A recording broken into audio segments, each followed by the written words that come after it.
Pues socialmente muchos de los filósofos han pensado que estamos en la era del individualismo, ¿no?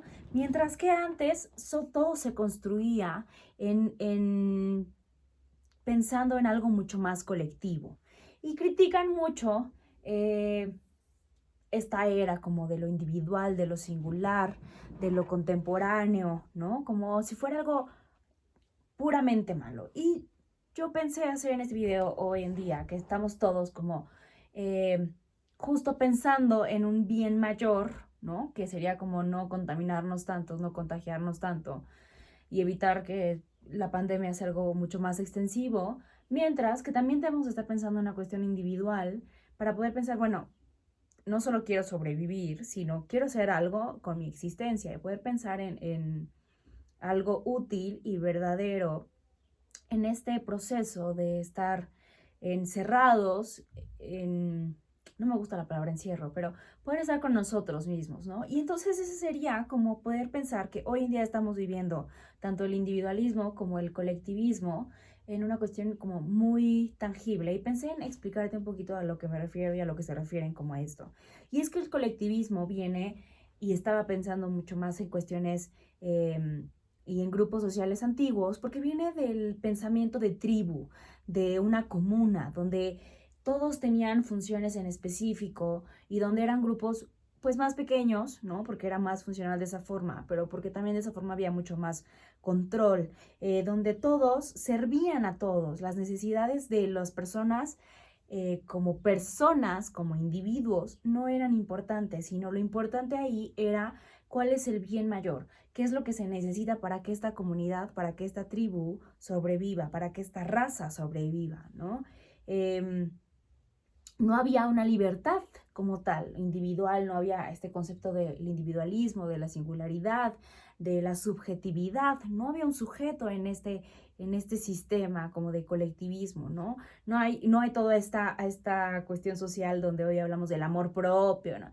A nadie le importaba que te amaras a ti mismo mientras tú pudieras servir como para la sociedad y la sociedad en términos no como de lo social, sino en términos de las sociedades que se creaban, de las funciones, de las jerarquías, de los sistemas. Eh, no había como tal tampoco una elección de algo, ¿no? Se elegía, sí, podemos pensar en estos sistemas, se elegía al líder, ¿no? Y en base a cuestiones y con base en cuestiones muy a veces al principio muy orgánicas, ¿no? Como quién era el más fuerte, quién era el más listo. Después tal vez podemos pensar en sistemas colectivos más avanzados, en un sistema democrático, tal vez, ¿no? Eh, pero en todo este sistema lo que premiaba era la unión y la armonía social. Eso eran los principios y los ideales sociales a los cuales se aspiraba, ¿no? A que todo funcionara. Y entonces desde este colectivismo podemos pensar en sistemas políticos actuales como el socialismo, ¿no? Donde todo es para todos, donde todos trabajan y todos pueden recibir los mismos beneficios porque el trabajo en sí individual no se valora tanto como el colectivo. El bien mayor, hay algo en común, ¿no? Que es ese autosacrificio, es decir, todo el tiempo yo, no, como no tengo una libertad, no soy un individuo, o si soy, no le importa a este sistema, yo tengo que estar sacrificando mis necesidades por pensar en las necesidades del otro, ¿no? Es algo donde el egoísmo no tiene lugar, por ejemplo, ¿no? Donde podemos pensar que lo importante es el trabajo en equipo, el pensamiento como colectivo. Y en ese sentido del pensamiento colectivo, también se puede caer en un gran peligro que es como nada importa porque yo no soy importante y como lo importante es todo lo de afuera, pero no soy yo, podemos caer en vidas pues muy eh, vidas demasiado puestas la atención en el afuera, mientras que adentro no hay mucho trabajo, o en como hay una mente elegida, un líder que hace todo el trabajo y yo solamente tengo que estar como haciendo lo que me toca, no tengo el impulso de hacer más y tampoco tengo el deseo de hacer más, no hay una cuestión aspiracional porque siempre va a ser todo lo mismo y pues tampoco tengo que pensar yo por mí mismo porque hay alguien más que lo está decidiendo por mí, ¿no? En ese sentido, creo que tiene cosas muy lindas, como esta cuestión de todo es para todos, pensar todos en un bien mayor, no hay egoísmo, se apremia el trabajo en equipo, la solidaridad, valores, yo creo que muy buenos, ¿no? La cuestión de lo familiar, ¿no? O sea, como el núcleo, la cuestión de la solidaridad, pero se pierde o se podría perder también la cuestión y la capacidad de pensar por uno mismo, la capacidad de actuar individualmente, la capacidad de respetar la singularidad, ¿no? En estos sistemas lo que se busca es uniformar a todos, todos son normales y cualquier cosa que se salga un tantito de la norma es peligroso para este sistema social. Podemos pensar, ahorita se me vino la película de, seguro ustedes se van a acordar mejor que yo, donde había como varios funciones, facciones creo que se les llamaba, y ahorita me acuerdo, a ver si me acuerdo, si no se las paso cuando les explico este video, donde cada facción tiene una forma de trabajo, un sistema, y los que no eran estas personas que eran, que hasta creo que es el tema de la película, el nombre de la película, pero ahorita me acuerdo. Pero bueno, y cuando estas personas que eran los raros, los que tenían un poco de todo, retaban el sistema, ¿no? Retaban como lo normal, lo que preestablecido. Y entonces se puede caer en peligro en estas situaciones, ¿no? Por el otro lado está el tema del individualismo, ¿no? Que el tema del individualismo es pensar como en el valor que se premia es la libertad, el amor romántico como una cuestión de yo puedo elegir. Vamos a ir viendo cómo era el amor romántico, tal vez en este momento no te haga mucho sentido, pero ya hay un video donde explico cuáles son los mitos del amor romántico y vamos a ir hablando más adelante también sobre qué onda con el amor romántico, qué es el amor romántico.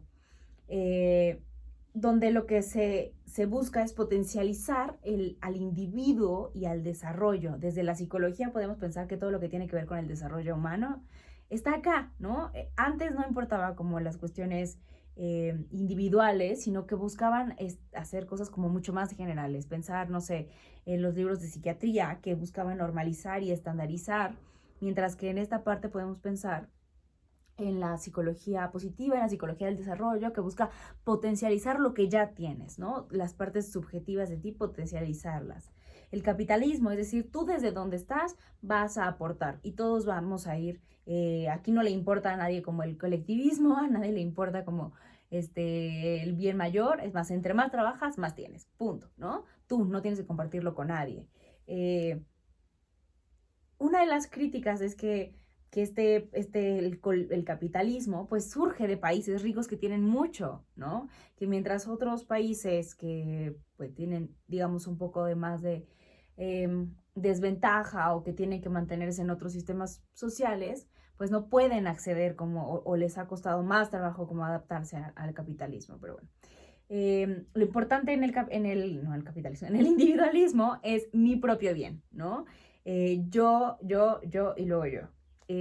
Aquí se crea, y una cosa rica de este momento y de este pensamiento, es que se crean acá los derechos humanos, ¿no? Los derechos individuales, los derechos de los niños, ya no son como los derechos a nivel como universal, que en el otro podemos pensar que ni siquiera existe como el derecho a algo, ¿no? O sea, lo importante es los 10 mandamientos, lo importante es estos principios que nos rijan a todos. Acá surge también el concepto de propiedad, de lo que es mío y lo que es tuyo. En las comunas, en las tribus, no había esa diferenciación, esa distinción. Todo es para todos. Acá surge por primera vez la propiedad y desde el término también de la propiedad surge lo que hoy conocemos como familias, lo que hoy conocemos como el machismo, ¿no? Lo importante acá es el beneficio, ¿no? Por lo tanto, como mi beneficio y como si yo trabajo más y obtengo más, dependiendo como de todas estas jerarquías que decimos que vienen de sistemas y de países ricos, se genera una disparidad económica no solamente en la cuestión monetaria, sino en la disparidad de qué tengo yo que ofrecer y en dónde podemos hacer este intercambio. Probablemente yo tengo menos que ofrecer que lo que tú tienes que ofrecer. Y entonces ahí se da esa disparidad energética. Por eso viene la cuestión de economía, no solamente la cuestión monetaria. Hago esa distinción.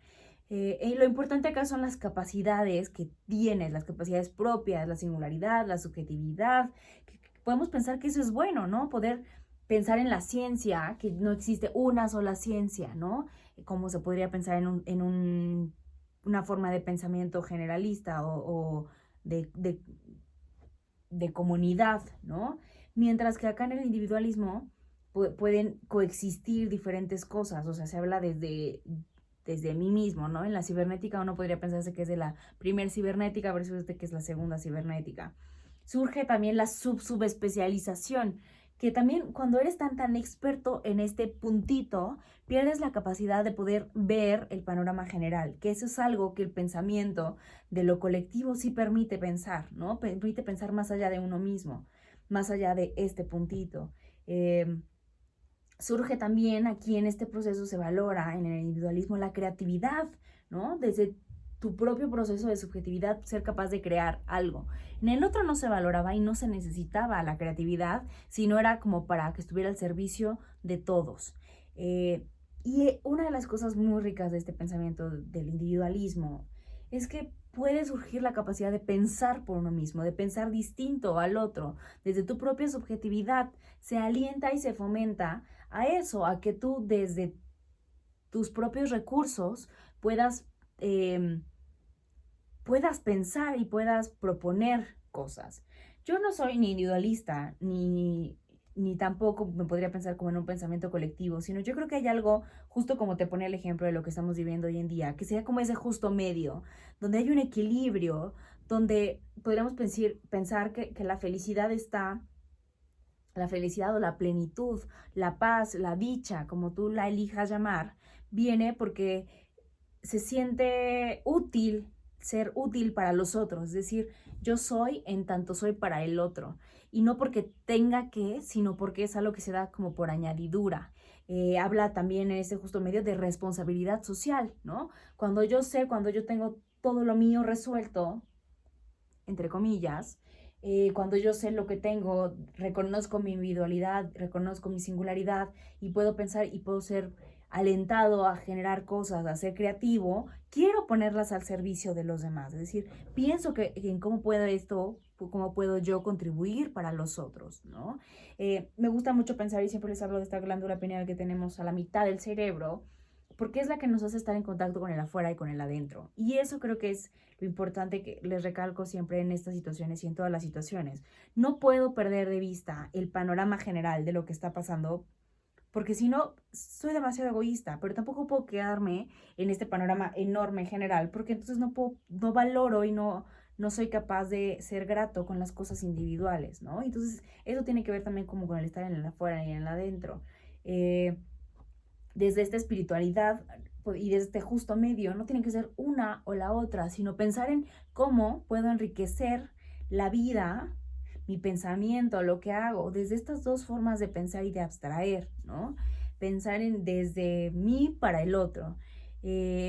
Trabajar en mí es trabajar en todos, y eso es a lo que yo te invito en este, en esta situación de crisis, a que pienses que no solamente quedándote en casa puedes cambiar el mundo, sino pensar que quedándote en casa y haciendo un trabajo emocional y haciendo un trabajo contigo, eso también va a generar un trabajo afuera. Y que también como somos seres intersubjetivos y somos seres que estamos envueltos en sistemas contextuales, también el hecho de que no estemos afuera también está generando de por sí un cambio y un fenómeno transformacional afuera, ¿no? Y entonces, en vez de estar pensando en que hay una única forma de pensar, podemos estar como todo el tiempo sumando. Y ese es el pensamiento que no puedo encontrar una manera de llamarle, pero yo pensaría un justo medio, ¿no? Lo que pensamos como en complejidad, puedes pensarlo como una forma de vivir una espiritualidad. Pero bueno, puedes pensar seguramente en este momento en personas que están en este momento en el pánico absoluto, y podemos pensar y podemos tratar de ver cómo nuestros presidentes de cada uno de nuestros países, en qué postura y desde qué posición está. Si pensando que esto es algo que alguien planeó para atacarme a mí, y entonces es un pensamiento completamente individualista, o si estoy pensando en que esto es algo como una oportunidad para pensar en cómo puedo apoyar no solamente a mi país, sino cómo puedo apoyar a otros países en esta situación de crisis, y entonces estoy en comunicación con ellos, pero también necesito ver por lo propio mío. Creo que lo importante de este pensamiento entre lo individualista y lo colectivista es encontrar ese justo medio donde no se pierda ni se desvalorice a ninguno de los dos, ¿no? Creo que ambos son importantes y enriquecen nuestro pensamiento de distintas formas de ver.